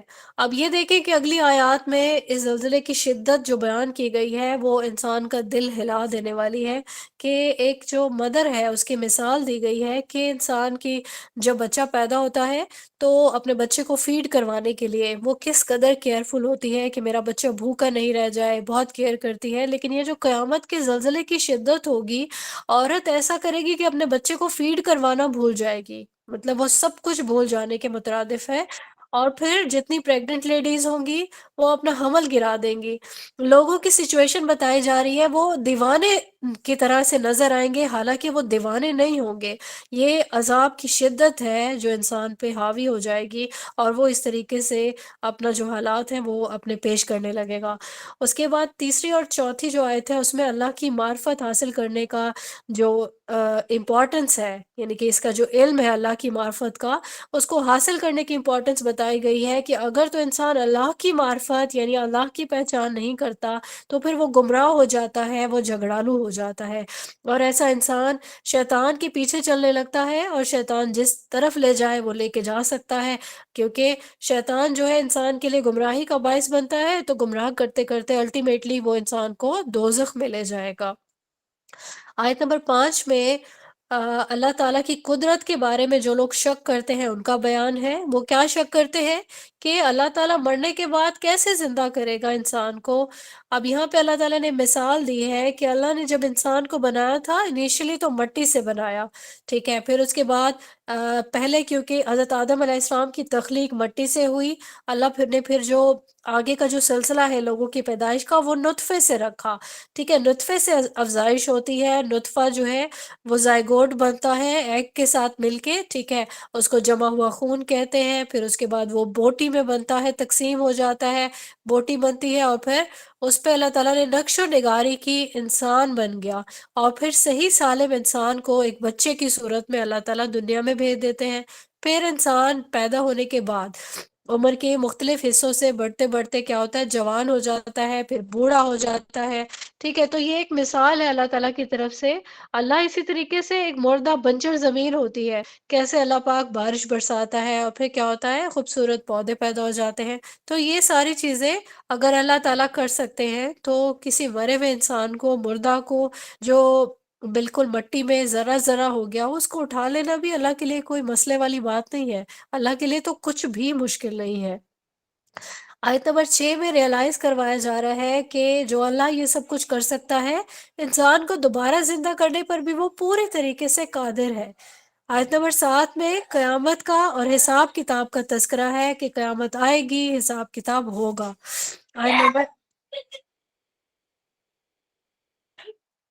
آیت نمبر 8 اور 9 میں جو لوگ اللہ تعالیٰ کی قدرت کے بارے میں جھگڑتے ہیں ان کے لیے دنیا میں بھی رسوائی ہے اور آخرت میں بھی ان کے لیے دردناک عذاب ہوگا۔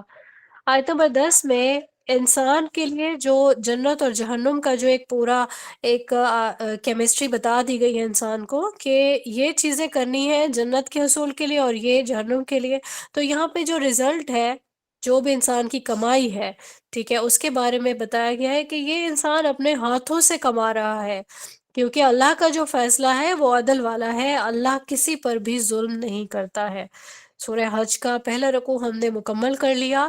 انیشیل آیات میں ہم نے قیامت کے زلزلے کا تذکرہ پڑھا ہے، کیا حالات ہوں گے، اس کے بعد انسان قیامت کے دن مرنے کے بعد کیسے اٹھایا جائے گا، اللہ تعالیٰ نے اگزامپل سے سمجھا دیا کہ کیسے اللہ تعالیٰ کسی کو بھی اگر ایک نطفے سے انسان کو کی صورت بنا سکتا ہے اور ایک بنجر زمین سے پودے اگا سکتا ہے، تو اللہ تعالیٰ ہر ایک چیز پر قادر ہے، یہ بھی کوئی مشکل چیز نہیں ہے، اللہ کے لیے کچھ بھی ناممکن نہیں ہے۔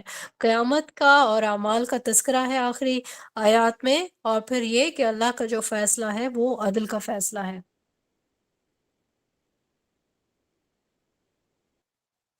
رکوع نمبر 2 ہے، 11 سے لے کے 22 تک کی آیات اس میں شامل ہیں۔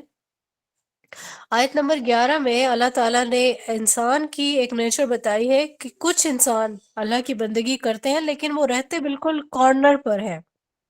کارنر مطلب سائڈز پہ رہتے ہیں، کناروں پر رہتے ہیں، اس لیے تاکہ جس طرف فائدہ نظر آ رہا ہے اس طرف آگے بڑھ جائیں۔ اچھا، اب جس طرف فائدہ نظر آ رہا ہے اس طرف آگے بڑھ جاتے ہیں، لیکن جہاں سیکریفائز کرنا پڑتا ہے، اللہ کے حقوق اور احکام اللہ تعالیٰ کے ماننے پڑتے ہیں، تو پھر وہ پیچھے ہٹ جاتے ہیں۔ ایسے لوگوں کے بارے میں فرمایا جا رہا ہے کہ یہ دنیا میں بھی خسارے میں ہے، آخرت میں بھی یہ خسارے میں ہی رہیں گے۔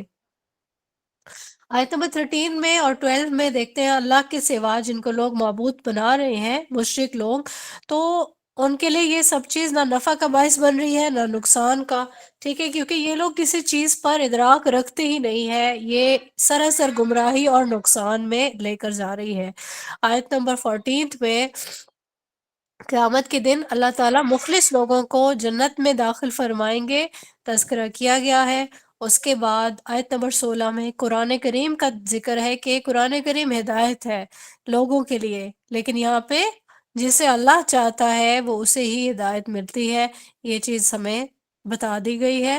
آیت نمبر 17 میں رسول اللہ صلی اللہ علیہ وآلہ وسلم کی دعوت میں پر ایمان لانے والے جو لوگ تھے، ان میں ایک یہ ٹیم ہو گئی جو ایمان لے آئے، دوسری طرف مشرک ہے۔ اب یہ مشرکین میں کون کون سے لوگ ہیں؟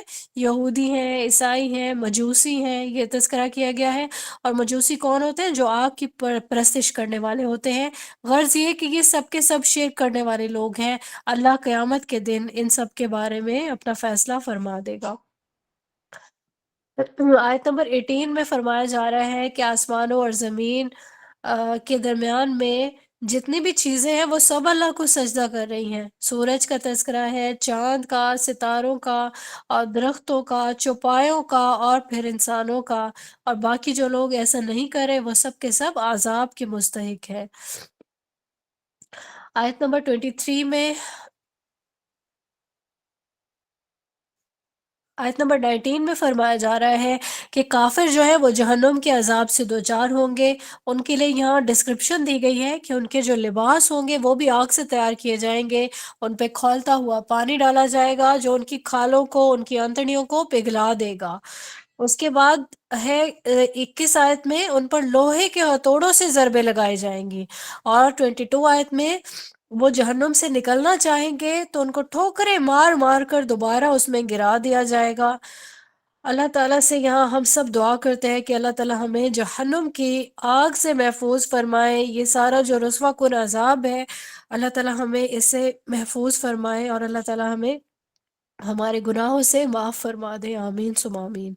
آیت نمبر 23 میں جنت کی نعمتوں کا تذکرہ ہے کہ جنت میں کیسے باغات ہوں گے، نہریں ہوں گی، لباس کا اور جیولری کا تذکرہ ہے کہ اللہ تعالیٰ جنت میں لوگوں کو، مومنوں کو ایسے باغات سے نوازیں گے جن کے نیچے سے نہریں بہہ رہی ہوں گی، ان کے لباس ریشم کے ہوں گے، ان کو زینت کے لیے سونے کی کنگن اور موتیوں کی چیزیں جو ہیں جیولری کی فارم میں ان کو پہنائی جائیں گی۔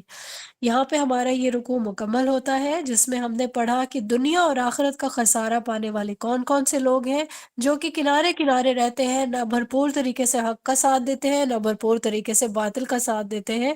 دنیا میں بھی خسارہ ہے ان کے لیے، اور آخرت میں بھی ان کے لیے خسارہ ہے۔ دوزخ کے جو لوگ ہیں اس کے بارے میں ہم نے دیکھا، ان کے لباس کیسے ہوں گے، آگ کے ہوں گے، ان کو کیسا عذاب دیا جائے گا۔ اس کے بعد ہم نے جنت کا تذکرہ پڑھا کہ جو مومن ہیں ان کو اللہ پاک کیسے نوازیں گے۔ اگلا رکوع، رکوع نمبر 3 سٹارٹ ہوتا ہے، 25 سے لے کے 33 تک کی آیات اس میں شامل ہیں، اور اس میں دیکھتے ہیں کہ 25 آیت میں حرم کی جو سرزمین ہے اس کا تذکرہ ہے۔ اب یہ جو سرزمین ہے مسجد کی طرح سب کا حق ہے اس زمین پر، یعنی حرم کی جو زمین ہے وہ کسی کی بھی مالیت میں نہیں آتی ہے، کسی کی کسٹڈی نہیں ہے، بلکہ تمام مومنین کے لیے ہے۔ تو جو بھی لوگ حرم کی سرزمین کی طرف آتے ہیں، ٹھیک ہے، اور پھر وہ لوگ ہیں جو ان کے لیے رکاوٹ کا باعث بنتے ہیں، یا پھر یہاں پہ جو آداب رکھے گئے ہیں، کچھ آداب ہیں جو حرم کی زمین کے لیے فکس ہے۔ ہم قرآن کریم میں بھی دیکھتے ہیں یہاں پہ لڑائی جھگڑا اور جنگ وغیرہ جو ہے اس کو ممنوع قرار دیا تھا اللہ پاک نے۔ تو جو ان رولز کو، ان کی خلاف ورزی کرے گا ان کو دردناک عذاب دیا جائے گا۔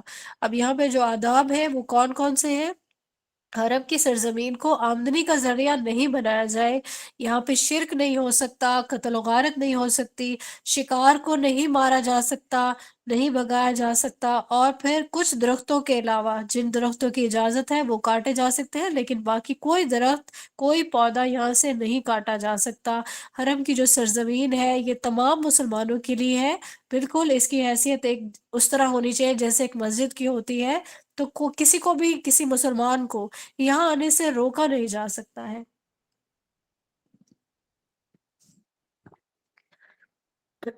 اس کے بعد ہم دیکھیں گے آیت نمبر 26 میں حضرت ابراہیم علیہ السلام کا تذکرہ سٹارٹ ہوتا ہے۔ حضرت ابراہیم علیہ السلام کو اللہ پاک نے حکم دیا کہ مسجد حرام میں طہارت کا اہتمام کرنا ہے، اس گھر کو شرک کی نجاست سے پاک رکھنا ہے۔ 27 آیت میں حضرت ابراہیم کو حکم دیا گیا تھا علیہ السلام، ان کو حج کے لیے جو ہے ادائیگی کے لیے لوگوں کو آپ نے پکارنا ہے، دنیا کے ہر کونے تک اس آواز کو پہنچائیں تاکہ ہر سال لوگ اپنی جو حج کی ادائیگی ہے وہ کریں، اور قیامت تک یہ سلسلہ جاری و ساری رہے گا۔ 28 آیت میں یوم النحر کا تذکرہ ہے، جس میں 10، 11 اور 12 ذوالحجہ یہ وہ تاریخیں ہیں جب اللہ کے نام کے لیے، اللہ کے لیے ذبیحہ کیا جاتا ہے۔ اب اس گوشت میں سے محتاجوں کا حصہ بھی رکھا جاتا ہے اور خود بھی کھایا جا سکتا ہے۔ آگے 29 جو آیت ہے یہاں پہ قربانی کی جو عبادت ہے اس کا تذکرہ ہے۔ احرام جب حج مکمل ہو جاتا ہے تو احرام اتار دینا ہوتا ہے اور طواف زیارت کیا جاتا ہے، یہ بھی مناسک حج میں شامل ہے، ٹھیک ہے، احرام اتارنا ہے، غسل کرنا ہے اور طواف زیارت کرنا ہے۔ اس کے بعد آتا ہے 31 آیت، یہ حج کی عبادت کا حاصل کیا ہے؟ انسان ہر قسم کے شرک سے محفوظ ہو جائے، اللہ کی نافرمانی سے بچے، ٹھیک ہے، ہر طرح کا جو بھی اللہ تعالیٰ نے احکام بتائے ان کا جو ہے ان احکام پر عمل کرے۔ اب جو شرک والا جو انسان ہے، جو بھی شرک کرتا ہے اس کو بدنصیب کہتے ہیں، کیونکہ وہ توحید کے مرتبے سے بلند مرتبہ ہے جو اس سے گر جاتا ہے اور پھر گمراہی اور پستی میں چلا جاتا ہے، یا پھر اس کو دنیا میں بھی ان کو اس جیسے شیاطین قسم کے جو لوگ ہیں وہ اس کو ایسے ہی نوچ نوچ کے کھاتے رہتے ہیں۔ 32 آیت ہے، اللہ تعالیٰ کی عظیم شاعر جو ہیں ان کی تعظیم جو ہے وہ تقوی کے مترادف ہے۔ آیت نمبر 33 حلال جانوروں کے فوائد کا تذکرہ ہے، جیسے حلال جو جانور ہے اس سے ہم سواری کا بھی کام کر سکتے ہیں، دودھ اس سے حاصل کرتے ہیں، گوشت حاصل کرتے ہیں جب تک وہ قربان نہ کیا جائے۔ یہاں پہ ہمارا یہ رکوع مکمل ہوتا ہے۔ ہم نے حج کے بارے میں پڑھا، حضرت ابراہیم علیہ السلام کو جو احکام ملے اس گھر کو صاف ستھرا رکھنے کی اور اس گھر کے آداب کا جو ہے خیال رکھنے کی، اور پھر ہم نے دیکھا کہ حج کے مناسک کا تذکرہ ہے، کیسے طواف زیارت جو ہے وہ کرنا ہے، اور پھر انسان کو شرک سے بھی دور رہنا ہے۔ رکوع نمبر 4 ہے جس میں قربانی کا حکم جو ہے اس سے کیا فائدے ہوتے ہیں، قربانی کے حکم کی روح کیا ہے، اس کے مقاصد کیا ہے، انشاءاللہ ہم اس کے بارے میں پڑھیں گے۔ اس میں آیت نمبر 35 سے لے کے 34 سے لے کے 37 تک کی آیات اس رکوع میں شامل ہیں۔ 34 آیت میں اللہ تعالیٰ نے ہر امت کے لیے قربانی کی عبادت طے فرمائی، اب کہ حلال جو جانور ہیں ان کو اللہ کی راہ میں اللہ کے نام پر ذبح کیا جائے، ٹھیک ہے، ہم جانتے ہیں کہ جب بھی جانور قربان کیا جاتا ہے تو ہم اللہ کا نام لیتے ہیں۔ 35 آیت میں اہل ایمان کی صفات بیان کی گئی ہیں، کیا کیا صفات ہیں؟ اللہ کا خوف رکھتے ہیں، اور جب بھی تکلیف آئے صبر کرتے ہیں، نماز پڑھتے ہیں اور اللہ کی راہ میں خرچ کرتے ہیں۔ 36 آیت میں قربانی کے اونٹوں کا تذکرہ ہے کہ جو گوشت کی تقسیم ہے اللہ کے نام پر ذبیحہ کرنا ہے، اور گوشت کی جو تقسیم ہے اس کا تذکرہ ہے۔ 37 آیت میں یہ چیز بتا دی گئی ہے کہ یہ جو گوشت اللہ کے نام پہ تقسیم کر رہے ہیں اس کا نہ تو گوشت اللہ کو پہنچے گا، نہ ہی اس کا خون اللہ کو پہنچے گا، اگر کوئی چیز پہنچے گی تو وہ تقوی جو ہے وہ پہنچے گا، کیونکہ یہی اللہ تعالیٰ کی طرف سے کسی بھی انسان کے لیے ایک ٹیسٹ ہے۔ ہمارا یہ رکوع یہاں پہ مکمل ہوتا ہے۔ یہاں پہ ہم نے آج اس رکوع میں کیا کیا چیز پڑھی ہے؟ قربانی کا جو حکم ہے اور قربانی کی جو روح ہے اس کا کیا مقصد ہے، کیا مقصد ہے اس کا؟ ہم جانتے ہیں کہ قربانی اللہ کا حکم ہے، ہم اس پہ عمل بھی کرتے ہیں، ٹھیک ہے، چاہے ہم اس کی حکمت تک پہنچیں یا نہ پہنچیں، لیکن قربانی کی جو روح ہے وہ تقوی ہے۔ اب یہ اللہ تعالیٰ نے اس کا حکم کیوں دیا؟ کیونکہ انسان اپنی خواہشات کو قربان کرے اللہ تعالیٰ کے سامنے، اور پھر اس عبادت کا مقصد کیا ہے؟ اللہ تعالیٰ کی بڑائی کو قائم کرنا۔ ایک بہت امپورٹنٹ چیز ہے کہ جب بھی قربانی کے لیے ہم جانور قربان کرتے ہیں تو ہم زبان سے کہتے ہیں اللہ اکبر. تو یہاں پہ ہم نے احتساب کرنا ہے، ہر ایک نے انفرادی طور پر اور اجتماعی طور پر بھی، کہ ہم کہتے ہیں اللہ سب سے بڑا ہے. کیا واقعی ہماری زندگیوں میں اللہ سب سے بڑا ہے؟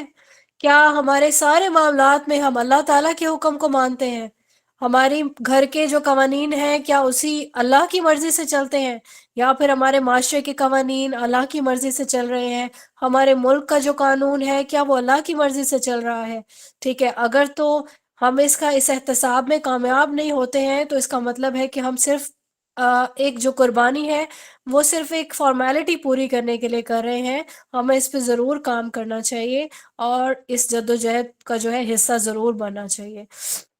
یہاں پہ ہمارا یہ رکوع مکمل ہوتا ہے. رکوع نمبر 5 ہم سٹارٹ کریں گے جو کہ 38 سے 41 تک کی آیات پر مشتمل ہے. یہاں پہ قتال کا تذکرہ پڑھیں گے. اللہ تعالیٰ نے قتال فی سبیل اللہ کی اجازت دے دی. 38 آیت میں اہل ایمان کے لیے اللہ تعالیٰ کی مدد موجود ہے، اور جو ناشکر اور خیانت کرنے والے جو لوگ ہیں ان کے لیے اللہ تعالیٰ کی ناپسندیدگی کا بیان جو ہے وہ یہاں پہ موجود ہے. 39 آیت میں یہ جو ہجرت کرنے کی جو آیات ہیں وہ شامل ہیں، کیونکہ مکی دور میں مشرکین مکہ نے بہت زیادہ ظلم کیے تھے مسلمانوں پر. اللہ کا یہ حکم تھا کہ آپ نے برداشت کرنا ہے، ان کا ظلم بھی برداشت کرنا ہے، ان کا تشدد بھی برداشت کرنا ہے. آپ جوابی ہاتھ نہیں اٹھا سکتے.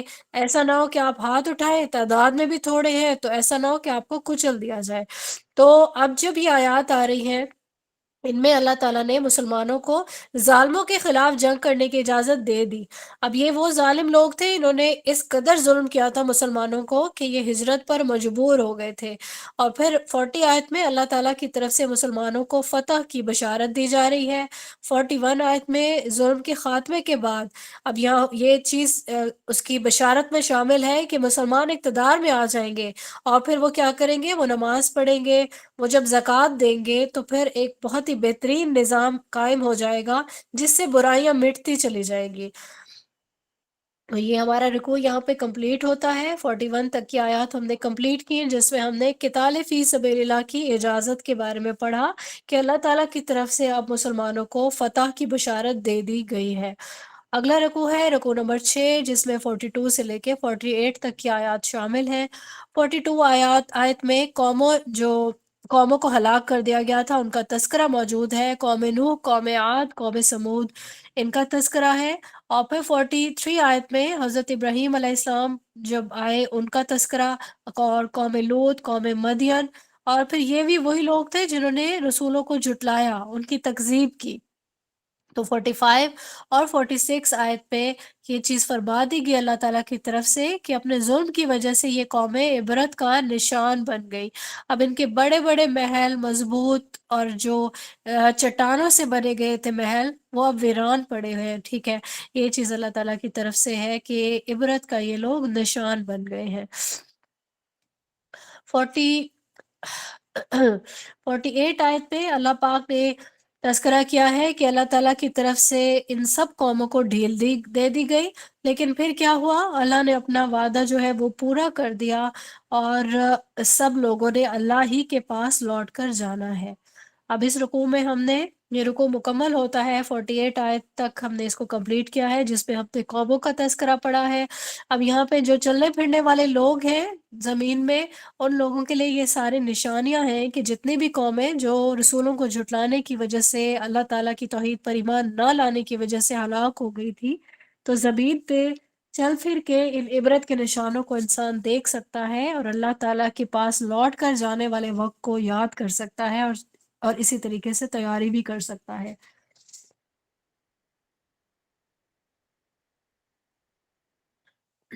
اس کے بعد رکوع نمبر 7 ہے جس میں 49 سے لے کر 57 تک کی آیات شامل ہیں. شیطان کی جو آمیزش ہے فیصلوں میں، اور اللہ تعالیٰ کی طرف سے جو اصلاح ہے ان کا تذکرہ یہاں پہ ملتا ہے ہمیں. 49 آیت میں رسول اللہ صلی اللہ علیہ وآلہ وسلم کے بارے میں فرمایا جا رہا ہے کہ آپ صلی اللہ علیہ وآلہ وسلم خبردار کرنے والے ہیں، یعنی کہ ڈرانے والے ہیں قیامت کے عذاب سے. 50 آیت ہے جس میں ایمان والوں کے لیے بخشش ہے، موجود ہے اللہ تعالیٰ کے پاس، اس چیز کا تذکرہ کیا گیا ہے. 51 آیت میں توحید کی جو مخالفت کرنے والے ہیں ان کے لیے وعید ہے کہ وہ جہنم میں ہی جائیں گے۔ 52 آیت میں جب بھی کوئی نبی اللہ کے حکم پر عمل درآمد کے لیے منصوبہ بندی کرتے تھے تو شیطان کیا کرتا، ان کے منصوبے میں کوئی نہ کوئی آمیزش کر دیتا تھا، کوشش کرتا تھا، پھر یہ چیزیں ظاہر کر دیتی تھی ایسے لوگوں کو جن کے دلوں میں کوئی نہ کوئی ٹیڑھ ہوتی تھی۔ تو 53 آیت میں اللہ تعالیٰ نے جو شیطان کی آمیزش ہے اس کو مٹا کے اپنے حکم کی صداقت کو ثابت کر دینے کا بیان کیا ہے، اور جس سے سچے مومنوں کے ایمان میں، ان کے یقین میں اضافہ جو ہے وہ ہو جاتا ہے، اس چیز کا ذکر ہے۔ اب جو دلوں میں مرض پائے جاتے ہیں اس کی وجہ سے دل سخت ہو جاتے ہیں، اور پھر انسان ظلم کی کوئی بھی حد پار کر سکتا ہے۔ اگلی جو آیات ہیں ان میں اہل ایمان کو جنت ملے گی اور اس چیز کا تذکرہ ملتا ہے، اور شک و شبہات میں جو لوگ پڑے رہتے ہیں ان کے لیے رسوا کن عذاب کی وعید ہے۔ یہاں پہ ہم نے یہ رکوع مکمل کیا جس میں ہم نے اللہ کی طرف سے اصلاح کی جو نعمت ہے اس کے بارے میں پڑھا کہ شیطان جو ہے وہ آمیزش کرتا رہتا ہے اور منصوبوں میں، لیکن اللہ جو ہے اس شیطان کی اس سازش کو مٹا دیتے ہیں۔ اگلا رکوع ہے رکوع نمبر 8، جس میں 58 سے لے کے 64 تک کی آیات شامل ہیں۔ اس میں ہجرت کے بعد کی آزمائشوں کا تذکرہ آتا ہے۔ 58 اور 59 آیت میں ذکر کیا گیا ہے کہ دوران سفر جب ہجرت کر رہا ہوگا انسان اللہ تعالیٰ کے حکم سے، تو اگر وہ شہید ہو جاتا ہے یا فوت ہو جاتا ہے تو اس کے باوجود وہ منزل پہ نہیں بھی پہنچا تو بھی اللہ تعالیٰ اس کو بہترین ٹھکانہ اور عمدہ رزق عنایت فرمائیں گے۔ اب یہ عمدہ ٹھکانہ کیا ہوگا؟ جنت کی صورت میں، اور جنت کی نعمت اس کا رزق ہوگا۔ اب یہاں یہ بھی بتایا جا رہا ہے کہ ہجرت کے بعد بھی امتحان ختم نہیں ہوں گے، کفار کے ساتھ پھر بھی جنگیں بھی ہوں گی، کبھی ان جنگوں میں فتح ہوگی، کبھی عارضی شکست ہوگی، لیکن الٹیمیٹلی فتح جو ہے وہ اہل حق کی ہی ہوگی۔ 61 آیت ہے جس میں کائنات کے نظام کا بیان ہے، اللہ تعالیٰ نے کیسے رات اور دن کا الٹ پھیر بنایا ہے۔ ٹھیک ہے، رات آتی ہے پھر اس کے بعد چلی جاتی ہے تو دن آ جاتا ہے۔ 62 آیت میں اللہ کی ذات برحق ہے اور باطل معبود کی کوئی حیثیت نہیں ہے، اس چیز کا بیان ہے۔ 63 آیت میں بارش کے بعد اللہ تعالیٰ کیسے سبزے سے ہریالی فرما دیتے ہیں، بنجر زمین کو آباد کر دیتے ہیں۔ 64 آیت ہے اللہ کا تصرف بیان کیا گیا ہے کہ پوری ہی کائنات کا مالک اللہ ہے۔ یہاں پہ یہ رکوع مکمل ہوتا ہے۔ بیسک جو ہے چیزیں وہ ہم نے ہجرت کے بعد کی آزمائشوں کا تذکرہ پڑھا ہے، لیکن اگر کوئی ہجرت کرنے میں، منزل تک پہنچنے میں بھی کامیاب نہیں ہوتا تو بھی اللہ تعالیٰ نے ان کے لیے جنت کی بشارت رکھی ہے۔ اگلا رکوع ہے رکوع نمبر 9، اللہ تعالیٰ کے احسانات کا تذکرہ ہے اور بندوں کی ناشکری کا اس میں تذکرہ کیا گیا ہے۔ 65 آیت سے لے کر 72 تک کی آیات اس میں شامل ہیں۔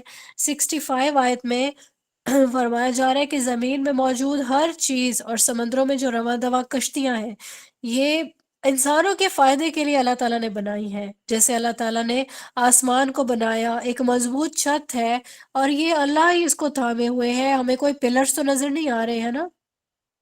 اس کے بعد 66 آیت میں اللہ تعالیٰ نے انسانوں کی پیدائش کے بارے میں فرمایا ہے کہ اللہ نے ہی ان کو پیدا کیا ہے، اللہ نے ہی ان کو زندگی دی ہے، اس کے بعد موت بھی اللہ ہی ان کو دے گا۔ 67 آیت ہے جس میں قربانی کے طریقوں پر جھگڑے کا بیان ہے، کیونکہ ہر امت کے پاس اپنی اپنی شریعت تھی تو قربانی کے طریقے بھی ڈیفرنٹ تھے۔ اب یہاں پہ ہم نے پہلے قرآن کریم کی کچھ آیات میں ہم یہ بھی پڑھیں گے کہ قربانی جو ہے کچھ امتوں کی ایسی ہوتی کہ ان کو اس کی قبولیت کا بھی انسان کو آئیڈیا ہو جاتا تھا۔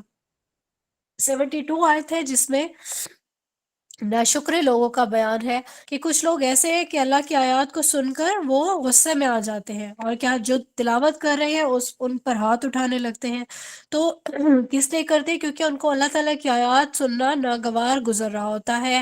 ان کو یہاں پہ ریئلائز کروایا جا رہا ہے کہ ان سے کہیں زیادہ ناگوار جہنم کی آگ ہوگی جس میں ان بد نصیبوں کو ڈال دیا جائے گا۔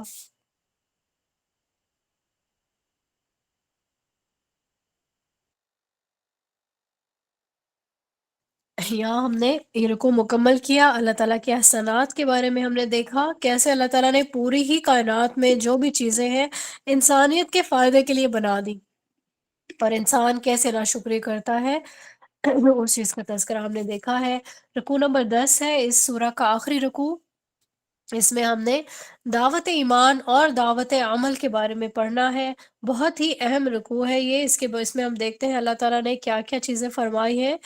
تو ہاں 73 آیت سے سٹارٹ ہو رہا ہے اور 78 آیت تک یہ کمپلیٹ ہو جائے گا انشاءاللہ۔ 73 آیت میں ایمان کے بارے میں اللہ تعالیٰ نے فرمایا ہے کہ اللہ کے سوا جن معبودوں کو پکارا جاتا ہے، اگر وہ سب کے سب مل کے چاہیں بھی تو ایک مکھی بھی نہیں بنا سکتے۔ ایون ایک مکھی بنانا تو بہت دور کی بات ہے، وہ اتنے بے بس ہے، اتنے لاچار ہیں کہ اگر مکھی ان کے سامنے سے کاغذ کا کوئی ذرہ لے اڑے تو وہ اس سے کوئی چھین بھی نہیں سکتے، وہ اتنی بھی طاقت نہیں رکھتے ہیں۔ اور اللہ انسان کیا کرتا ہے، وہ اللہ تعالیٰ کو چھوڑ کر دوسرے معبودوں سے مانگ رہا ہوتا ہے، اور اللہ تعالیٰ کے پاس کتنی زیادہ نعمتیں ہیں ان کی قدر نہیں کرتا، ٹھیک ہے، اور اللہ تعالیٰ کی معرفت نہیں کرتا۔ یہی نتیجہ ہے اس چیز کا کہ وہ دوسروں کے سامنے ہاتھ پھیلا رہا ہوتا ہے، جو اس کو کچھ بھی دینے کا بالکل بھی قدرت وہ نہیں رکھتا ہے۔ اگلی آیت ہے 74، جس میں اللہ کی معرفت حاصل نہ کرنے والے کے بارے میں بیان کیا گیا ہے کہ جو اللہ تعالیٰ کو پہچان نہیں سکتا، پھر وہ اللہ سے ویسی محبت بھی نہیں کر سکتا جیسی کہ محبت کرنے کا اللہ تعالیٰ کی طرف سے حکم ہے، اور جتنی محبت کا اللہ تعالیٰ کا حق ہے۔ 75 آیت ہے جس میں اللہ تعالیٰ کی سلیکشن کا بیان ہے۔ اللہ تعالیٰ نے ملائکہ میں سے حضرت جبریل علیہ السلام کو چوز کیا تھا کہ وہ وہی لے کے زمین پہ رسول کے پاس آئے، اور پھر رسولوں میں سے اللہ تعالیٰ نے رسول اللہ صلی اللہ علیہ وآلہ وسلم کو چوز کیا کہ وہ ہدایت کو مکمل طور پر پہنچا دیں۔ آیت نمبر 76 ہے جس میں آخرت کا بیان ہے کہ لوٹنے کے دن کو تمام لوگوں کو یاد رکھنا چاہیے۔ 77 آیت ہے جس میں عمل کے حوالے سے احکام ہے، نماز ادا کرو پوری زندگی میں پورے شوق سے، اور مکمل اطاعت اللہ تعالیٰ کی کرو، بھلائی کے کام کرو۔ اور بھلائی کے کاموں سے کیا مراد ہے؟ اس میں خدمت خلق بھی آتی ہے، لوگوں کی آخرت سنوارنے کا بھی جو ہے جذبہ ہونا چاہیے، آخرت سنوارنے کا جو ہے وہ کام کرنا چاہیے تاکہ وہ جہنم سے بچے۔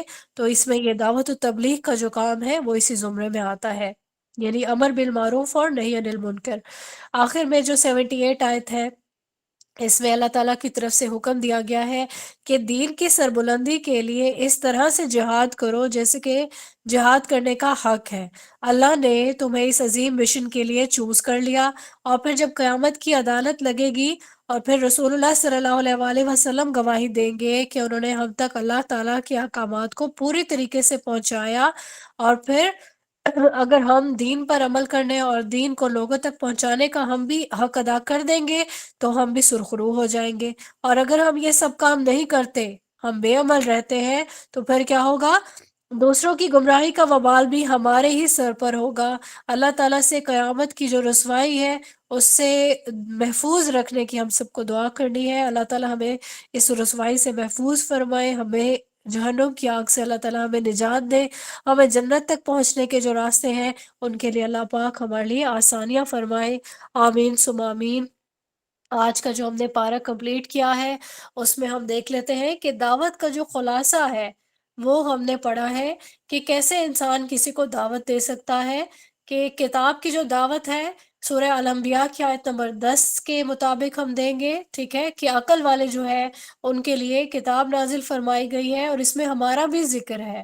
اس کے بعد ہم نے آیات جو ہے سورہ الانبیاء کی 20 آیت میں اور 87 آیت میں ہم نے دیکھا کہ کیسے جو ہے وہ دن رات جو ہے فرشتے وہ تسبیح کرتے ہیں اور بالکل بھی وہ تھکتے نہیں ہیں۔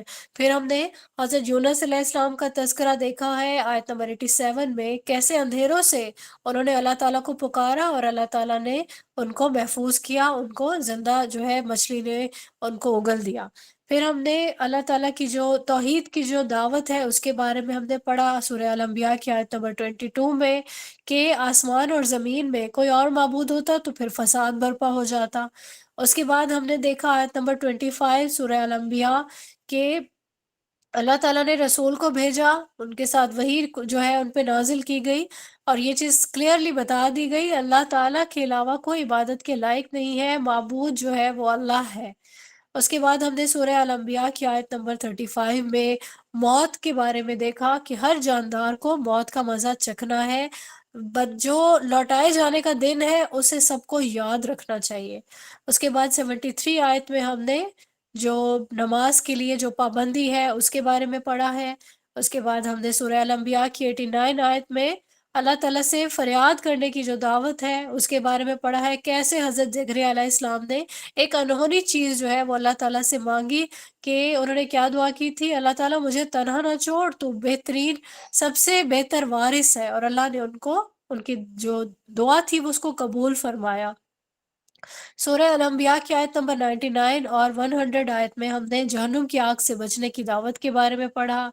اس کے بعد ہم نے حصول جنت کی فکر کے بارے میں سورہ حج کی آیت ہے آیت نمبر 23 اس کے بارے میں پڑھا ہے، اور پھر شرک سے بچنے کے لیے ہم نے سورہ حج کی جو آیت ہے آیت نمبر 26، جب حضرت ابراہیم علیہ السلام نے اپنا جو ہے پورا ایک لاجیکل جو ہے ایک فیکٹرز بیان کیے، ہم نے وہ دیکھا کہ اللہ کے ساتھ کسی کو شریک نہیں کیا جا سکتا۔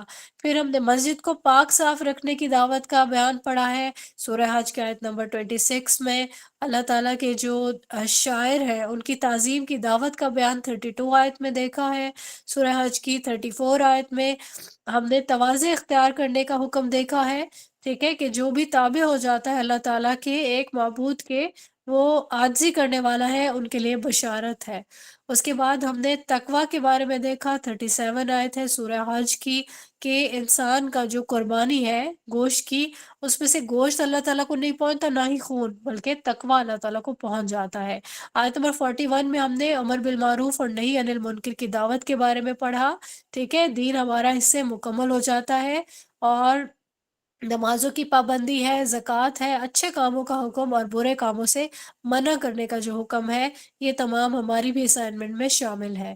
اس کے بعد ہے ایمان کی فکر کی دعوت، آیت نمبر 54 میں سورہ حج میں ہم نے دیکھا ہے، اور ظلم سے باز رہنے کی دعوت جو ہے اس کے بارے میں آیت نمبر 71 میں، آیت نمبر 48 میں بھی یہی بیان تھا، اور پھر طاغوت کی نفی آیت نمبر 73 آیت میں ملتی ہے۔ اللہ تعالیٰ کی عظمت کو پہچاننے کا جو حکم ہے وہ ہم نے دیکھا ہے آیت نمبر 75 میں، اور پھر نیکی کو اختیار کرنے کی جو دعوت ہے آیت نمبر 77 میں ملتی ہے۔ اللہ تعالیٰ سے دعا کیا کریں اپنے لیے بھی اور تمام مومنین کے لیے بھی، کہ سب سے پہلے تو ہم ان تمام باتوں پہ عمل کریں، اللہ تعالیٰ ہمیں توفیق دے، ہم بہترین داعی بن جائیں، داعیہ بن جائیں، پہلے تو خود عمل کریں، اور پھر ان سب کاموں کو جو چیزیں ہم نے پڑھ لی ان کو آگے پھیلانے والے بھی بن جائیں۔ ہمارا خاتمہ اللہ تعالیٰ ایمان پر فرمائے، اور جنت جیسی نعمت اللہ تعالیٰ ہمیں بھی عنایت فرمائے، آمین ثم آمین۔ وآخر دعوانا ان الحمد للہ رب العالمین۔ سبحانک اللہم و بحمدک، نشہد ان لا الہ الا انت، نستغفرک و نتوب الیک۔ السلام علیکم ورحمۃ اللہ وبرکاتہ۔